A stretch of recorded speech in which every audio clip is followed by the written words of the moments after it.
आज का टॉपिक है अहिंसा। अहिंसा क्या होती है, इसके बारे में पहले जान लेते हैं।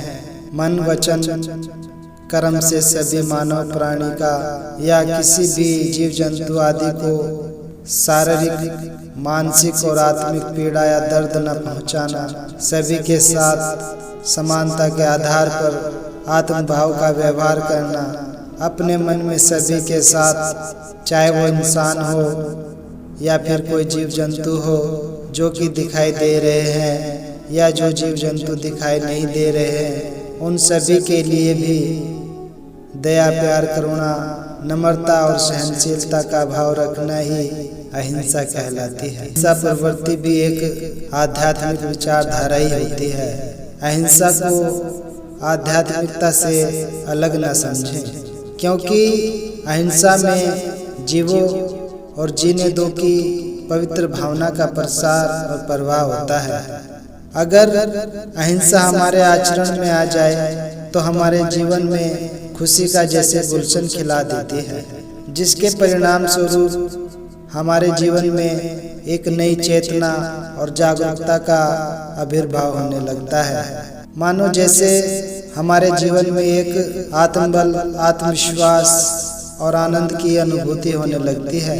अहिंसा जहाँ मनुष्य को स्वयं भी सुखी बनाती है, वहीं अगर कोई और मनुष्य ऐसे इंसान के संपर्क में आता है तो वो इंसान भी सुखी हो जाता है, और ऐसे ही पूरी दुनिया सुखी और सुंदर होती चली जाती है। लेकिन अगर मानव इसके विपरीत होकर अहिंसा की बजाय हिंसक प्रवृत्ति पर उतर जाए तो ये मानव की हिंसात्मक प्रवृत्ति संसार को और मानव जीवन को दोनों को ही नरक की ओर ढकेल देती है।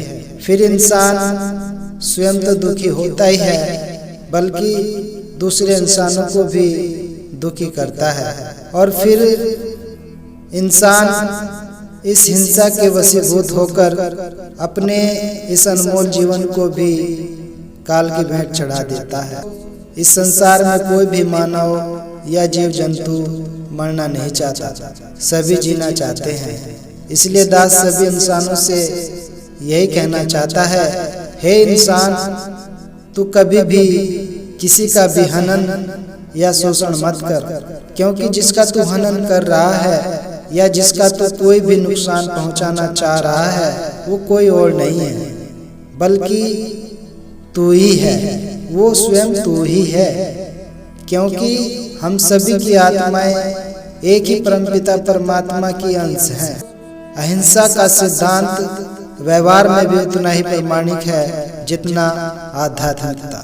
जो चीज आध्यात्मिकता के आधार पर सत्य है वो व्यवहारिक आधार पर भी सत्य है। इसलिए बिना सत्य के अहिंसा की खोज हो ही नहीं सकती, क्योंकि सत्य के बाद अगर किसी की महानतम शक्ति है तो वो केवल अहिंसा की ही शक्ति है। हमारे मनों में तनिक भी किसी प्राणी मात्र के लिए दुर्भाव ना हो, अर्थात जहाँ वैर, ईर्ष्या, निंदा, नफरत, क्रोध, मोह, लोभ, अहंकार, स्वार्थ, मान, अपमान का कोई भी भाव ना हो, वहीं पर अहिंसा का पवित्र भाव पैदा होता है। जब तक इंसान में सत्य की रोशनी जागृत नहीं होती तब तक इंसान अपनी ही हीन भावना से ऊपर नहीं उठ पाता, और जैसे ही इंसान में इस सत्य की रोशनी हो जाती है फिर इंसान की हीन भावना अपने आप ही समाप्त हो जाती है।